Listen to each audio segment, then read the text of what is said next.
ಯಾಕಂದ್ರೆ ಉಪೇಂದ್ರ ಸರ್ ಪ್ರಜಾಕೀಯ ಪಕ್ಷವನ್ನು ಸ್ಥಾಪನೆ ಮಾಡಿದ್ರು. ನಂತರದಲ್ಲಿ ಅವರವರ ಚಟುವಟಿಕೆಗಳು ಇದ್ದಾರೆ. ಬಟ್ ಅವ್ರಿಗೆ ಆಗಲ್ಲ ಅಂತೀರಾ ಸರ್ ಉಪೇಂದ್ರ ಅವರಿಗೆ? ಯಾಕಾಗಲ್ಲ? ಖಂಡಿತ ಆಗುತ್ತೆ. ಅಧಿಕಾರ ಸಿಕ್ಕಿದ್ರೆ ಆಗುತ್ತೆ. ಅದೇ ನಮ್ಮ ಜನ ಎಜುಕೇಟ್ ಆಗಬೇಕು ಅದಕ್ಕೆ. ಸೊ ಈಗ ಅಲ್ಲಿ ವಿಜಯ್ ಅವ್ರನ್ನ ಗೆಲ್ಸಿದ್ರು. ನಿಜವಾಗ್ಲೂ ಒಂದು ಅದ್ಭುತವಾದ ಬದಲಾವಣೆ. ಗೊತ್ತಿಲ್ಲ ಅದನ್ನು ಏನಾಗುತ್ತೆ ಅಂತ ನಾವು ಕಾದು ನೋಡಬೇಕಾಗಿದೆ. ಅವರು ಎಷ್ಟು ಮಟ್ಟಿಗೆ ಅದನ್ನು ಉಳಿಸ್ಕೊತಾರೆ, ಎಷ್ಟು ಮಟ್ಟಿಗೆ ಕೆಲಸ ಮಾಡ್ಲಿಕ್ಕೆ ಸಾಧ್ಯ ಆಗುತ್ತೆ, ಎಷ್ಟು ಎಫಿಷಿಯೆಂಟಾಗಿ ಕೆಲಸ ಮಾಡೋಕ್ಕೆ ಸಾಧ್ಯ ಆಗುತ್ತೆ. ಯಾಕಂದರೆ ಅನುಭವ ಇಲ್ಲದೆ ಟಕ್ಕಂತ ಹೋಗಿ ಮಾಡೋದು ಕಷ್ಟನೇ. ಈಗ ನನ್ನ ತೊಗೊಂಡ್ಬಿಟ್ರೆ ಸಡನ್ನಾಗಿ ಸಿ ಎಮ್ ಅಂದ್ಬಿಟ್ರೆ ಮಾಡಿಬಿಟ್ರೆ ನಾನು ಕಕ್ಕ ಬಿಕ್ಕಿ ಆಗಿಬಿಡ್ತೀನಿ ಅನ್ಸುತ್ತೆ. ಬಟ್ ಎಲ್ಲಿವರೆಗೂ ಮನಸ್ಸಿದ್ರ ಮಾರ್ಗ ಅಂತ ನಾವೇ ಹೇಳ್ಕೊಂಡಿದ್ದೀವಲ್ಲ. ಸೊ ಸಾಧ್ಯತೆಗಳು ಖಂಡಿತ ಇದೆ. ಒಂದು ನಾನು ಅದನ್ನು ಪಾಸಿಟಿವ್ ಆಗಿ ನೋಡಿ 2028 ಇನ್ನೇನು ಬಂದೇ ಬಿಡಿ ಸರ್.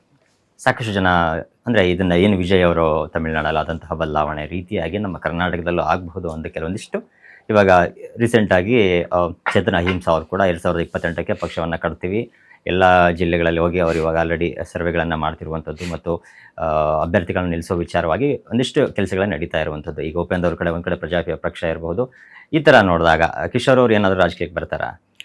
ಗೊತ್ತಿಲ್ಲ. ಅಷ್ಟೊಂದು ತಾಳ್ಮೆ ಅಥವಾ ಅಷ್ಟೊಂದು ಏನು ಎನರ್ಜಿ ಯಾಕಂತಂದ್ರೆ ಅದ್ರ ಬಗ್ಗೆ ನೀವು ಧ್ವನಿ ಎತ್ತುತ್ತಾ ಇದ್ದೀರಾ ಅಂದಮೇಲೆ ಬರಬಹುದಲ್ಲ ಅಂತ. ಅಲ್ಲ, ಬರ್ಬೋದು, ಇಲ್ಲ ಅಂತಿಲ್ಲ. ಬಟ್ ಸಕ್ರಿಯ ರಾಜಕಾರಣನೇ ಬೇರೆ. ತುಂಬ ಶ್ರಮವನ್ನು ಕೇಳುತ್ತೆ, ಅದು ತುಂಬ ಟೈಮ್ ಕೇಳುತ್ತೆ. ಗೊತ್ತಿಲ್ಲ ನನಗೆ ಅಷ್ಟೊಂದು ಟೈಮ್ ಇದೆಯಾ ಅಥವಾ ಅಷ್ಟೊಂದು ಇದೆಯಾ ಅಂದರೆ ನನ್ನ ಆಸಕ್ತಿಗಳು ಬೇಕಾದಷ್ಟಿವೆ. ಸೊ ಯಾವ್ದು ಗೊತ್ತಿಲ್ಲ ಏನಾಗುತ್ತೆ ಅಂತ ಗೊತ್ತಿಲ್ಲ. ಯಾವತ್ತೋ ಒಂದು ದಿವಸ ಅದು ಯಾವುದು ಮುಖ್ಯ ಅಲ್ಲ, ಇದೇ ಮುಖ್ಯ ಅಂತ. ಈಗ ಕೆಲವರು ಹೇಳ್ತಾರೆ ಸರ್, ಈಗ ಕಿಶೋರ್ ಈಗ ಫೇಸ್ಬುಕ್ಗಳಲ್ಲಿ ಸೋಷಿಯಲ್ ಮೀಡಿಯಾಗಳಲ್ಲಿ ನಾವು ನೋಡ್ತಾ ಇರ್ತೀವಿ, ನೀವೇನಾದರೂ ಒಂದು ಪೋಸ್ಟ್ಗಳನ್ನು ಹಾಕಿದಾಗ ಬರೀ ಮಾತಾಡ್ತಾರಷ್ಟೇ, ಬಂದು ನಿಂತ್ಕೊಂಡು ನೋಡಲಿ ಆಗತ್ತಾ ಅವ್ರ ಕೈಲಿ? ಇಲ್ಲ, ಅದೇ ಹೇಳ್ತೀನಲ್ಲ, ನಾವು ವೋಟ್ ಹಾಕೋದೇ ರಾಜಕೀಯ, ನಾವು ಮಾತಾಡೋದು ರಾಜಕೀಯವೇ. ನೀವು ಮಾತಾಡಿದಾಗ ನಿಮ್ಮಲ್ಲಿ ಅರಿವಿದೆ ಅಂತ ಅಷ್ಟೇ, ರಾಜಕೀಯ ಅರಿವಿದೆ ಅಂತ. ಸೊ ನಾವು ಪ್ರಜೆಗಳು ವೋಟ್ ಹಾಕಬೇಕಷ್ಟೇ, ಇನ್ನೇನು ಕೆಲಸ ಮಾಡಬೇಕಲ್ಲ. ಅರಿವಿರಬೇಕು. ಅವ್ನು ಯಾವಾಗ ಕೆಲಸ ಮಾಡಲು ಅವ್ನಿಗೆ ಉಗಿಬೇಕು ಸರಿಗೆ. ಸೊ ಉಗಿತಾ ನೆಕ್ಸ್ಟ್ ವೋಟ್ ಹಾಕಲ್ಲ ಅನ್ನೋ ಭಯ ಬಂದು ಅವ್ನು ಕೆಲಸ ಮಾಡ್ತಾನೆ. ಮುಂಚೆ ಆಗ್ತಾ ಇತ್ತು ಅದು, ಈಗ ಇತ್ತೀಚೆಗೆ ಆಗ್ತಾಯಿಲ್ಲ. ಯಾಕಂದರೆ ಈಸಿ ದಾರಿ ಹುಡ್ಕೊಟ್ಬಿಟ್ಟಿದ್ದೀವಿ ಅವ್ರಿಗೆ. ಇವತ್ತು ಬರೀ ಅವ್ರ ಹಿಂದೆ ಓಡಾಡೋ ಜೈಕಾರ ಹಾಕೋರು ಜಾಸ್ತಿ ಇದ್ರಲ್ಲ ಸರ್. ಅದು ಹಿಂದೆ ಜೈಕಾರ ಹಾಕೋರು ಅಂತೂ ಗೊತ್ತಿಲ್ಲ, ಅವರವರ ಲಾಭಗಳಿಗೆ ಏನೋ ಮಾಡ್ತಾ ಇರ್ತಾರೆ ಅನ್ಸುತ್ತೆ. ಬಟ್ ಮೆಜಾರಿಟಿ ಅಗೇನ್ ಇನ್ನೂ ನಮ್ಮ ಎಲೆಕ್ಟ್ರಲ್ ಪಾಲಿಟಿಕ್ಸ್ ಏನಿದೆ ಅದು ಕೆಲಸ ಆಗ್ತಾ ಇದೆ.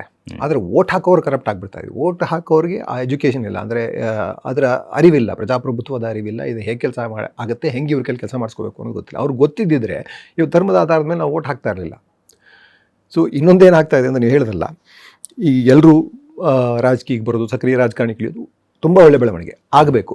ಎಲ್ಲರೂ ಯಾರ್ಯಾರಿಗೆ ಜನಸೇವೆ ಮಾಡಬೇಕು ಅಂತ ಇದೆಯೋ, ಮನಸ್ಸಿದೆಯೋ ಅವರೆಲ್ಲರೂ ಮಾಡಬೇಕು. ಇಲ್ಲಿ ಏನು ಸರಿ ಆಗ್ತಾ ಇಲ್ಲ, ಇದನ್ನು ಸರಿ ಮಾಡಬೇಕು ಅಂತ ಅನ್ಸೋರು ಎಲ್ಲರೂ ರಾಜಕೀಯಕ್ಕೆ ಬರಬೇಕು, ಮಾಡಬೇಕು. ಒಂದು ಇವತ್ತಿನ ಭಾರತೀಯ ರಾಜಕೀಯ ವ್ಯವಸ್ಥೆಯಲ್ಲಿ ಅಥವಾ ಪರಿಸ್ಥಿತಿಯಲ್ಲಿ ಸಮಸ್ಯೆ ಏನಾಗಿದೆ ಅಂದರೆ, ಒಂದು ಪಕ್ಷ, BJP ಥರದ ಒಂದು ಪಕ್ಷ ಧರ್ಮ ರಾಜಕಾರಣ ಹಿಡ್ಕೊಂಡು ವೋಟ್ ಹಾಕ್ಸ್ಕೊತಾ ಇದ್ದಾರೆ. ಸೊ ಅದು ಕಾನ್ಸಂಟ್ರೇಟೆಡ್ ವೋಟ್, ಅದು ಬದಲಾಗಲ್ಲ. ಯಾಕಂದರೆ ಧರ್ಮಾಂಧತೆಯಲ್ಲಿ ಸಿಕ್ಕಾಕೊಂಡಿರೋ ಎಲ್ಲರೂ ಅವ್ರಿಗೆ ವೋಟ್ ಆಗ್ತಾ ಇರ್ತಾರೆ. ಅದು ಬರೀ 35% ಅಷ್ಟೇ ಇರೋದು. ಇನ್ನು 65% ಬೇರೆ ಬೇರೆ ಪಕ್ಷಗಳಿಗೆ, ಬೇರೆ ಬೇರೆ ವಿಚಾರಧಾರೆಗಳಿಗೆ, ಪ್ರೋಗ್ರೆಸಿವ್ ಥಿಂಕಿಂಗ್ಗೆ, ಧರ್ಮದ ರಾಜಕಾರಣ ಅಲ್ಲದೆ ನಿಜವಾಗ್ಲೂ ಡೆವಲಪ್ಮೆಂಟ್ ರಾಜಕಾರಣ ಮಾಡೋರಿಗೆ ವೋಟ್ ಹಾಕ್ತಾ ಇದ್ದಾರೆ. ಆದರೂ ಇದು ಕಾನ್ಸಂಟ್ರೇಟ್ ಓಡೋದಿಲ್ಲ, ಇದು ಬದಲಾಗಲ್ಲ. ಇವರೆಲ್ಲ ಹೊಸ ಪಕ್ಷಗಳನ್ನ ಮಾಡ್ಕೊತಾರೆ, ಎಲ್ಲ ಕಡೆ ಹರಿದು ಹಂಚು ಹೋಗಿದೆ.